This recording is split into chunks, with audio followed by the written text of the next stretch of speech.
ये अब किसी काम का नहीं रहा।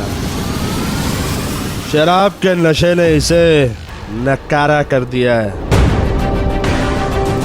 तुम मेरे पास आओ, हम जिंदगी और इस महफिल का मजा लूटते हैं।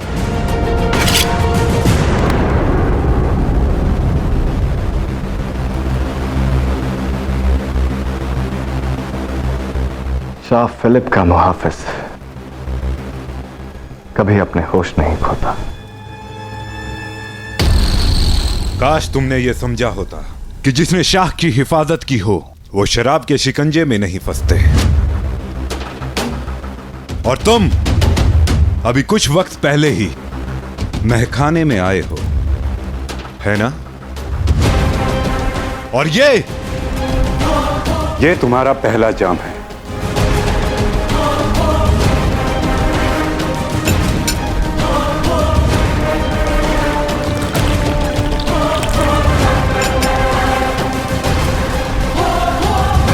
अभी खत्म भी नहीं हुआ और तुम नशे में झूमते हुए दिख रहे हो। अब मुझे वो जानना है जो तुम मुझसे छुपा रहे हो।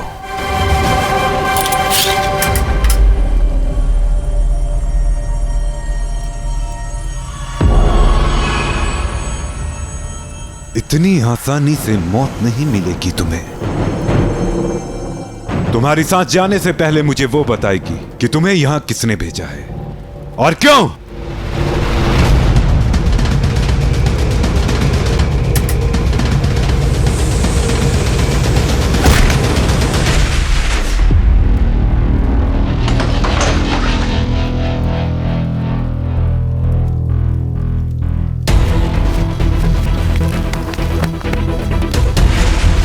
अपनी मौत को एक राज बना देना चाहते हो या जिंदा रहकर इस रात से पर्दा उठाओगे कि तुम्हें यहां किसने भेजा है?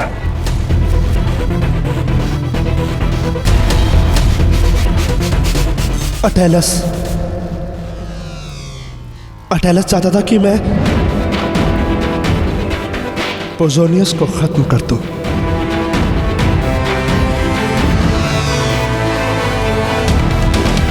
मगर अटेलस ऐसा क्यों करेगा? वो बाद में जानेंगे। मुझ पर हमला हुआ है, मतलब शाह फिलिप भी महफूज नहीं। मुझे फौरन शाह फिलिप को इत्तला करना होगा। बेशक, इसे जल्द से जल्द शाह फिलिप के सामने पेश करते हैं।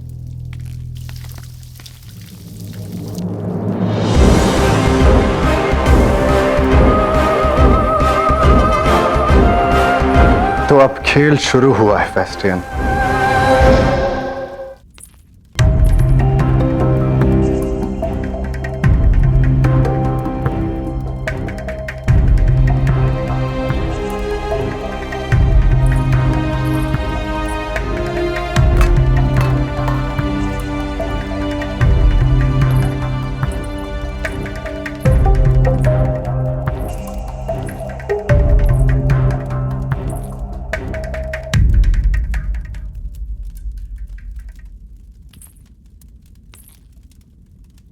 किस विचार में खोया है मेरा पुत्र?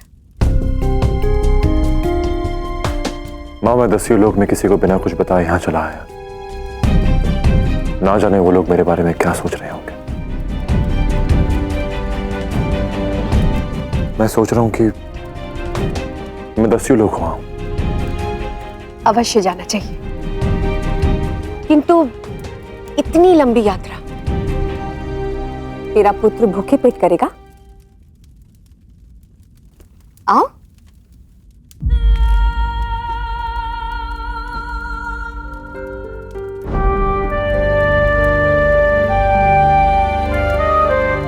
एक दिन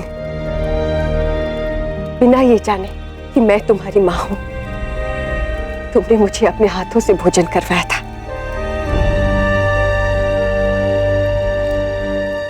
और आज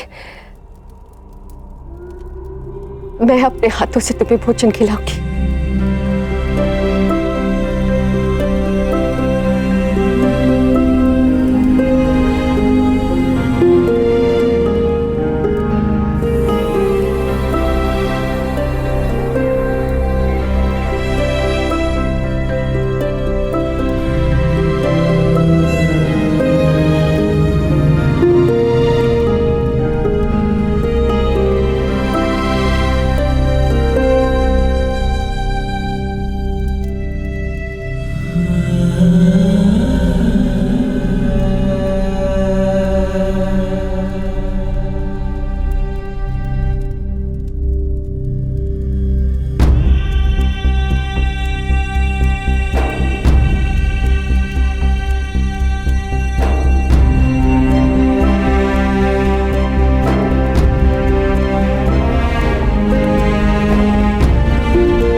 परंतु पुरु,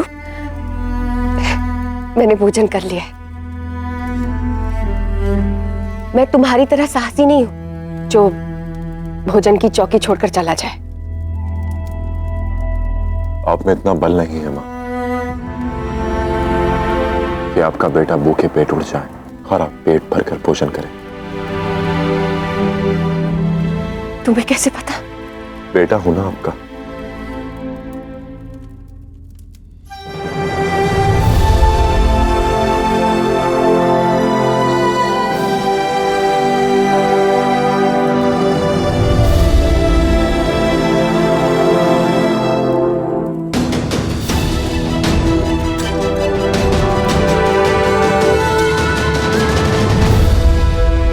पुरु, क्या हुआ? मैंने कहा था ना मां कि मैं शाह डरायस को ऐसी जगह छोड़ बचाऊंगा जहां उसे सबसे अधिक पीड़ा पहुंचेगी। समय आ चुका है मां कि मैं उसे उसकी सारी संपत्ति, सारी धन दौलत, सारा कारोबार, सब कुछ उससे छीन लूं।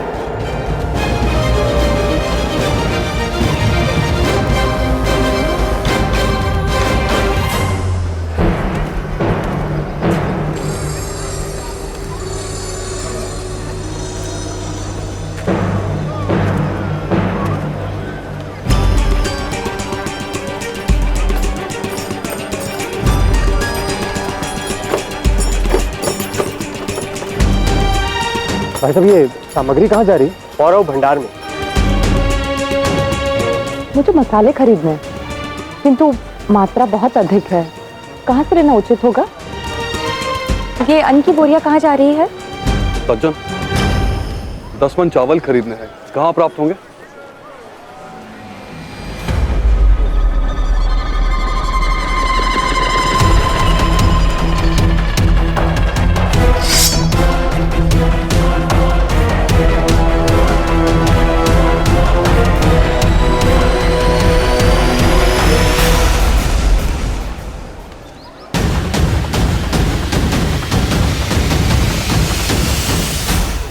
कहाँ गया? तुम्हारी वजह से आज सुबह दस्युस जिंदा बच गए और दस्युस सैनिकों को हाथ न लगे, इसी में भलाई है, तुम्हारी भी और शाह डरायस की भी। हटाओ इसे। चलो, कम से कम तुम्हें शाह डरायस तो याद है। उनका हुक्म है कि तुम्हें उनके सामने पेश किया जाए।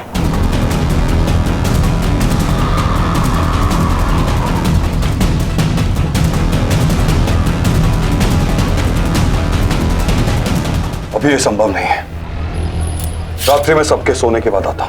शाह डरायस तुम्हारी मर्जी नहीं जानना चाहते। उनका हुक्म है जिसकी तामील तुम्हें अभी करनी होगी।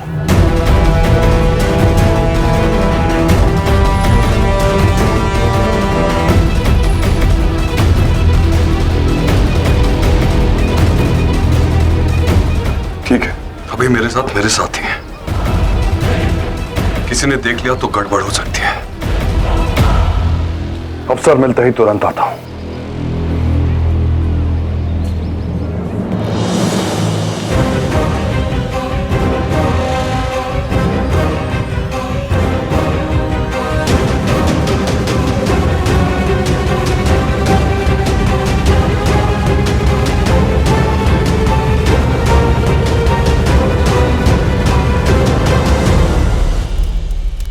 पुरु, तुम्हारे पिता बुरे इंसान नहीं है, परिस्थितियों ने उन्हें ऐसा बना दिया है। और ये मत भूलो पुरु, 21 वर्षों तक जो पीड़ा तुमने और मैंने सही है वो उन्होंने भी भोगी है।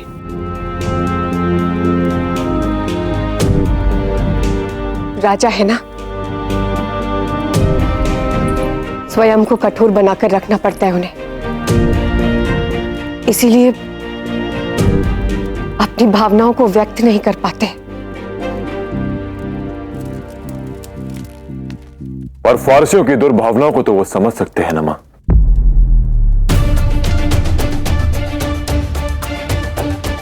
फारसियों को लेकर उनकी और हमारी सोच में भेद हो सकता है पुरु, किंतु फिर भी हम एक परिवार है पुरु। परिवार विश्वास के आधार पर होता है माँ, और वो आप पर, अपनी ही पत्नी पर विश्वास नहीं करते और आप कहती हैं हम एक परिवार हैं।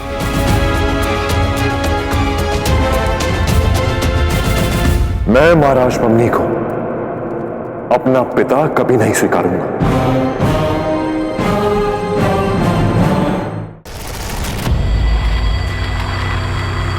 क्या हुआ हस्ती? तुम यहाँ क्या कर रहे थे?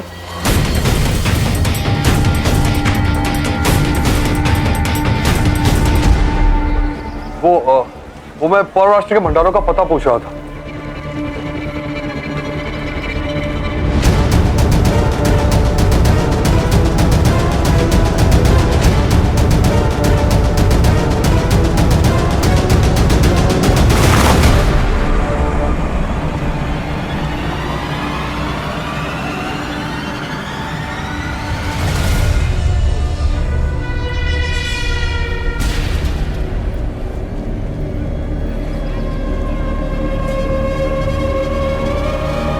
किससे? यहाँ पर तो कोई भी नहीं। अरे अभी तो गया, तुमने देखा नहीं? यहाँ से तो कोई भी नहीं गया हस्ती। सच बताओ, क्या चल रहा है ये सब? कुछ नहीं, मैं अपने आप से बातें कर रहा था। पागल हो गया हूं ना मैं? तुम भी ना लाची ना जाने क्या क्या सोचती रहती हो। शीघ्र चलो, बहुत काम शेष है।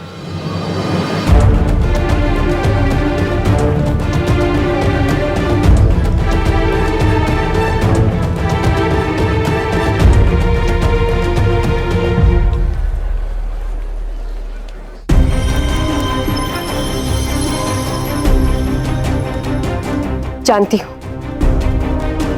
तुम्हारे जीवन में रिपु दमन का स्थान और कोई नहीं ले सकता, किंतु यदि पारसियों को भारत से खदेड़ना है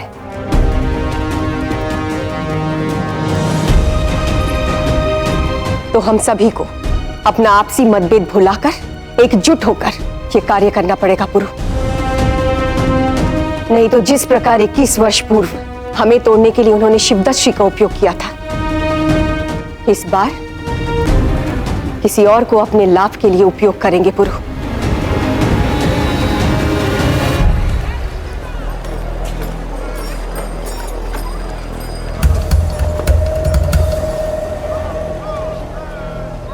कम से कम तुम्हें शाट डराइस तो याद है।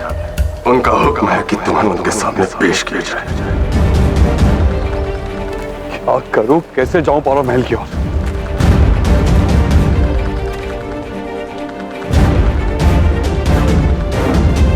हस्ती,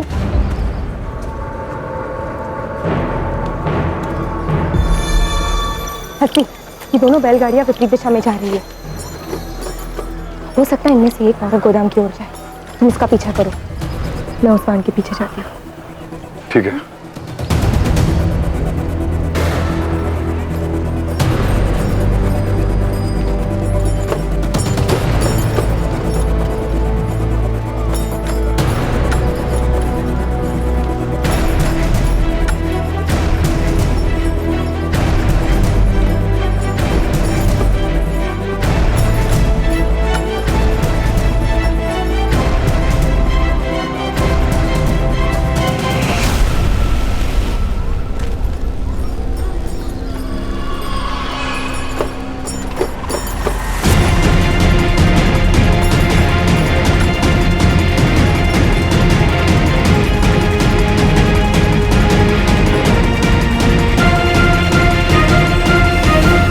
ये हस्ती कहाँ गया?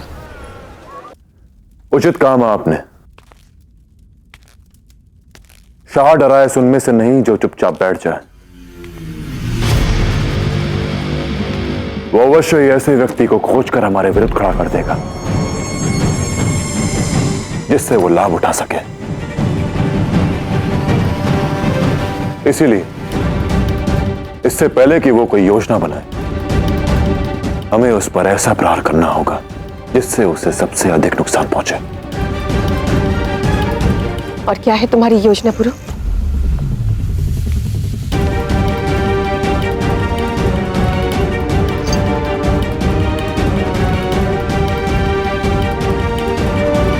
धन, संपत्ति मां। दराज हमारे देश के धन और संपत्ति से आकर्षित होकर यहां आया और उसी का वैभव पाने के लिए वो हम पर नियंत्रण करना चाहता है, व्यापार के माध्यम से या अधिकार के माध्यम से। और उसकी इसी दुर्बलता का लाभ उठाकर हम उस पर प्रहार करेंगे।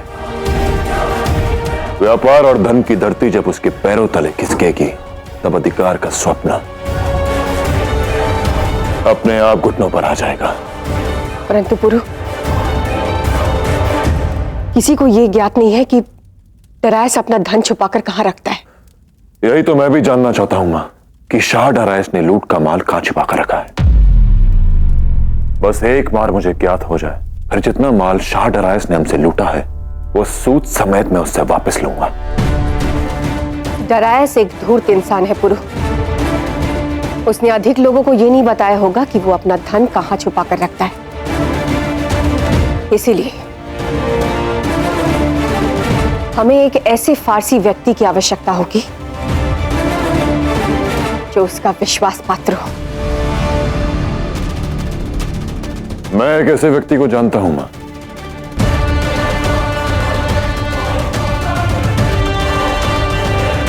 कौन?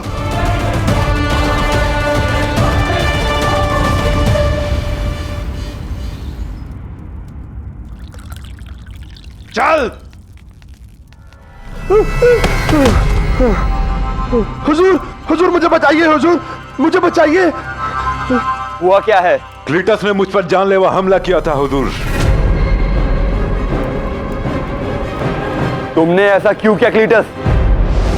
क्योंकि अटालस ने इसे ऐसा करने का हुक्म दिया था।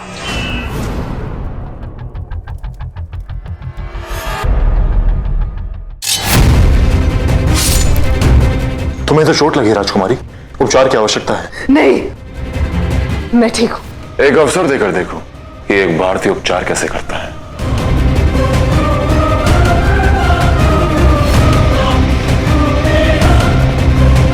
होली वाले दिन जब सब नगरवासी उत्सव मनाने में व्यस्त होंगे, तब हम पौरव भंडार लूटकर अपनी हानि की भरपाई करेंगे। और साथ ही महाराज बमनी की हत्या की योजना भी है। जिसने तुम्हारी इतने सालों की वफादारी को रुस्वा किया, सांसें अगवा कर लो उसकी, कत्ल कर दो फिलिप का।